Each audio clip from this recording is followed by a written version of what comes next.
Vitamin C is one of the most famous nutrients in human history. For generations, it has been treated like a health miracle, a cold cure, an immune shield, and even a life-extending compound.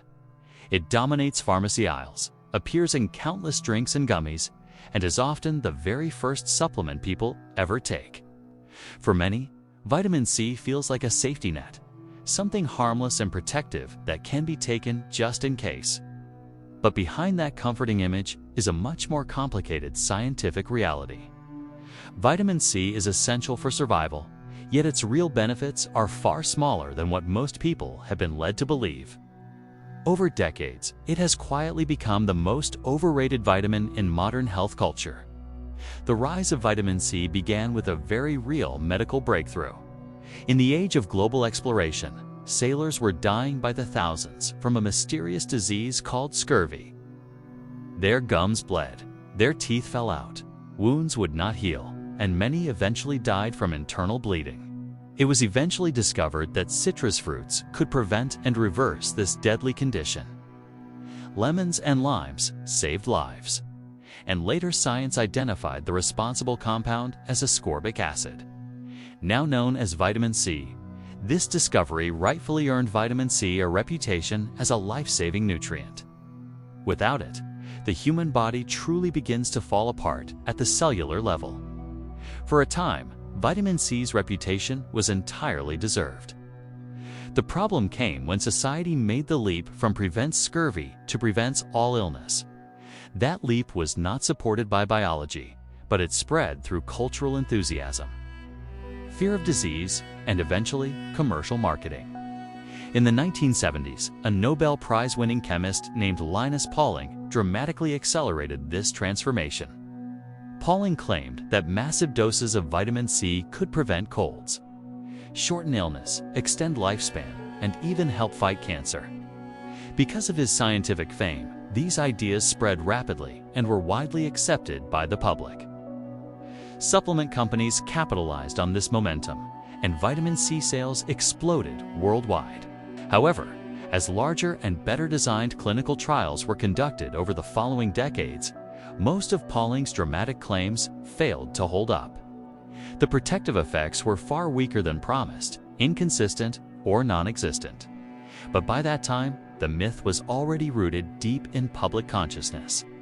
Vitamin C had transformed from a basic dietary nutrient into a cultural symbol of immunity and protection. Once a belief reaches that level, it becomes extremely difficult to undo.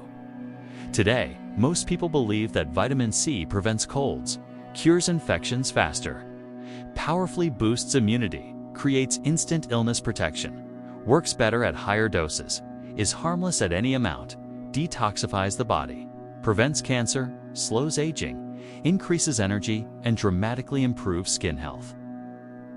These ideas are reinforced constantly by labels, commercials, influencers, and personal stories.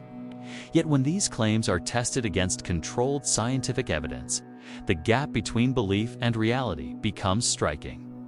One of the strongest and most persistent claims is that vitamin C prevents colds. Large-scale controlled studies involving thousands of participants repeatedly show that for the average person, daily vitamin C supplementation does not reduce the risk of catching a cold. Whether a person takes it or not, they still get sick at roughly the same rate. There is one narrow exception. People under extreme physical stress, such as marathon runners, soldiers in severe winter training, or endurance athletes, do see about a 50% reduction in cold risk when using vitamin C. For the vast majority of the population living normal lives, however, the protective effect simply is not there. When it comes to curing colds faster, the results are only slightly less disappointing. Vitamin C may shorten the duration of a cold by about 8 to 14%. In practical terms, that usually means a half-day reduction in symptoms, sometimes up to 1 day at most. It does not stop the virus, it does not eliminate symptoms quickly, and it does not prevent complications. You still get sick, and you still feel bad. The illness just ends slightly sooner. This small effect is more noticeable in children than adults and is highly inconsistent.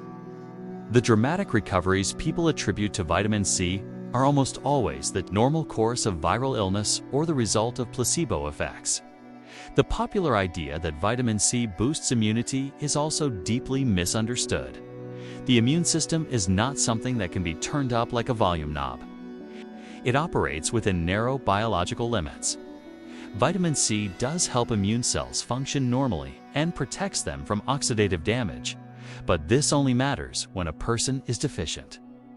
If someone already consumes enough vitamin C, taking extra does not make their immune response stronger or faster. The body tightly regulates vitamin C levels, and excess amounts are simply removed through urine. Another widespread belief is that higher doses produce greater benefits. This is where the concept of megadosing took hold. Many supplements contain 1,000 to 2,000 milligrams or more per serving, even though the daily requirement for most adults is under 100 milligrams. Once the body's tissues are saturated, additional vitamin C provides no extra benefit. It does not accumulate in any meaningful way. Instead, it is rapidly excreted. At high doses, it simply becomes expensive urine. In extreme cases, megadosing can cause diarrhea, stomach cramps, kidney stones, and increased iron overload in susceptible individuals. More is not better. More is usually waste. Cancer prevention is one of the most emotionally charged vitamin C claims. Early theories suggested it could prevent cancer by destroying free radicals and protecting DNA. But decades of population studies now show no reliable evidence that vitamin C supplements reduce cancer risk in otherwise healthy people. Some studies show that people who eat diets high in fruits and vegetables have lower cancer rates. But that benefit reflects overall diet quality, not isolated vitamin C intake. Intravenous vitamin C is still being studied in certain medical settings, but this is completely different from taking store-bought tablets and is not a proven cure. Vitamin C is also often promoted as a powerful anti-aging compound. It is true that vitamin C is essential for collagen production, wound healing, and skin integrity. When someone is deficient, their skin becomes fragile, bruises easily, and heals slowly. But once normal levels are restored, additional vitamin C does not reverse aging, erase wrinkles, or undo sun damage. It simply allows the skin to function as it should. Preventing deficiency is not the same as producing youthful transformation. The idea that vitamin C increases energy is another powerful myth. Vitamin C does not directly increase cellular energy production and does not act as a stimulant. When people feel energized after taking it, the effect is usually caused by sugar in flavored supplements, relief from deficiency-related fatigue, or psychological placebo effects. True energy production depends far more on calories, sleep, iron, B vitamins, and overall metabolic health. Despite all this underwhelming science, millions of people remain convinced that vitamin C works wonders. This belief is sustained by powerful psychological forces. Most colds resolve naturally within a few days, so whatever a person happens to take during that period often gets credited for recovery. Confirmation bias reinforces success stories while ignoring failures. The ritual of taking a supplement provides a sense of control during illness. Effervescent drinks create physical sensations that feel medicinal. Marketing relentlessly repeats the same immune-boosting narrative until it feels like common knowledge. There are, however, certain groups who genuinely benefit from vitamin C supplementation. People with extremely poor diets, alcohol dependence, malabsorption disorders, chronic illness, severe food insecurity, or smoking habits may require additional vitamin C.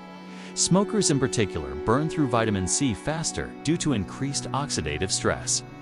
For these individuals, supplementation can be medically useful and protective. But they represent a minority of the population. The actual daily vitamin C requirement is surprisingly small. For adult men, it is about 90 milligrams per day. For women, about 75 milligrams. A single orange provides nearly that amount. A cup of strawberries exceeds it. A red bell pepper contains far more than the daily requirement. Most people reach adequate levels through food alone without ever thinking about it. Meanwhile, supplements often contain 10 to 20 times the required amount. The supplement industry thrives on fear and simplicity. Vitamin C is cheap to manufacture, stable on shelves, safe over a wide dose range, and associated with illness prevention in the public mind. Cold season creates predictable annual demand. Marketing sells the illusion of protection, even when protection is minimal. As long as people fear getting sick, vitamin C will continue to sell. The truth, however, is more balanced. Vitamin C is both essential and overrated at the same time. It is essential because without it, collagen production fails, blood vessels weaken, wounds refuse to heal, and immune cells malfunction.